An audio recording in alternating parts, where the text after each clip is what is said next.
ठाकुर जी दूसरे इनके घरन में जाके चोरी करने लगे। ऐसा ऊधम ऐसा उत्पात पूरे गोकुल में महाराज नाक में दम है गयो। सब गोपी परेशान है गई, सास नजर डांट रही हैं, पति डांट रहे हैं, अरे कंस कौदना हमारे यहाँ सैनिक भेज के मरवा देगो, हमारे यहाँ से इतने दिन से मक्खन नहीं गयो है।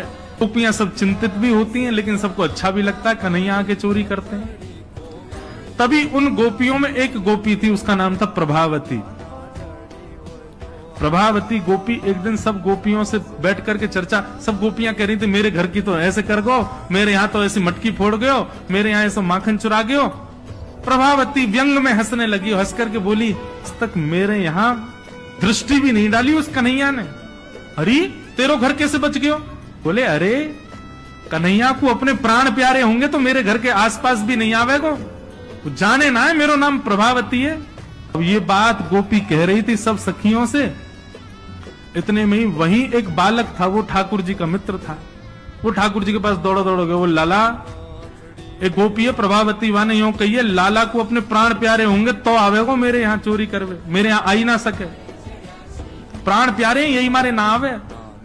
ठाकुर जी बोले हमको चुनौती दे रही है? बोले हम बे लाला तू को चुनौती दे रही है?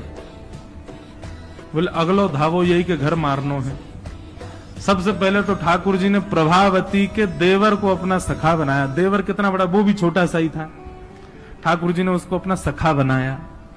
सखा बना करके उसको बेला फुसला करके बढ़िया उसको बढ़िया मक्खन वक्खन खवा के अपने पक्ष में कर लिया। ठाकुर जी बोले ए सुन, तेरी भाभी प्रभावती एक दिन चुनौती दे रही कि कन्हैया मेरे यहाँ चोरी करके दिखाया। प्रभावती का देवर बोलो लाला बता कहा करनो? बोले जा देना तेरी भाभी बढ़िया वारो मक्खन निकारे। देवर बोलो लाला बता कहा करनो? बोले जा देना तेरी भाभी बढ़िया वारो मक्खन निकारे, बस तू संकेत कर दियो, और जब वो जमुना जल भरवे जावे घर में कोई नहीं हो वही समय हमारा आक्रमण होगो। ठीक है। प्रभावती ने एक दिन बढ़िया मक्खन निकारो और महाराज मक्खन निकाल करके छीके पर टांगो, और वो बालक ने देख लिया, दौड़ करके ठाकुर जी के पास बोले आज भाभी ने मक्खन निकालो, आज ही चलो लाला। बोले हाँ आज चलेंगे। प्रभावती यमुना जल भरने के लिए गई।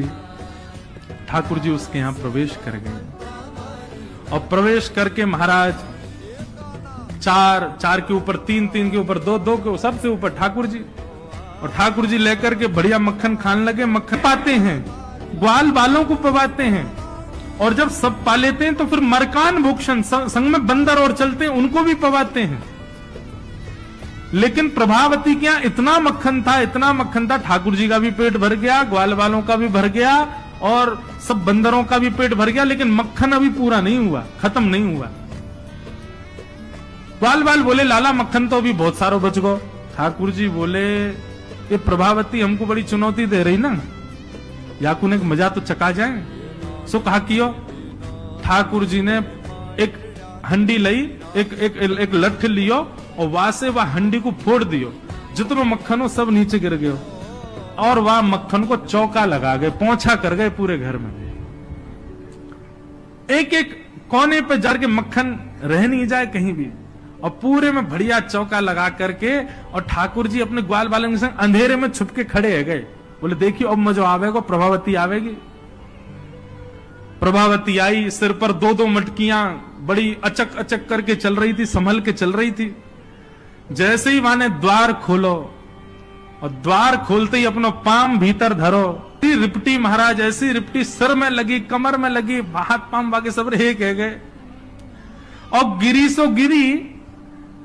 यमुना जल मिल गयो मक्खन में तो और चीकनो हो गया, अब वो उठ ही नहीं पा रही है, जैसे उठे फिर गिरे, जैसे उठे फिर गिरे। और ठाकुर जी ताली बजा बजा के हंसे, सब ग्वाला के लाला आज तो बड़े मजे आए, आज तो बड़े मजे आए। मेरी भाभी कहा कह रही कन्हैया को अपने प्राण प्यारे हमारे ना आवे, अब तो को तेरे प्राण प्यारे होंगे ना तो कभी हमको चुनौती नहीं देगी। और ठाकुर जी भाग गए। प्रभावती महाराज जैसे तैसे रिपट के बाहर आई, और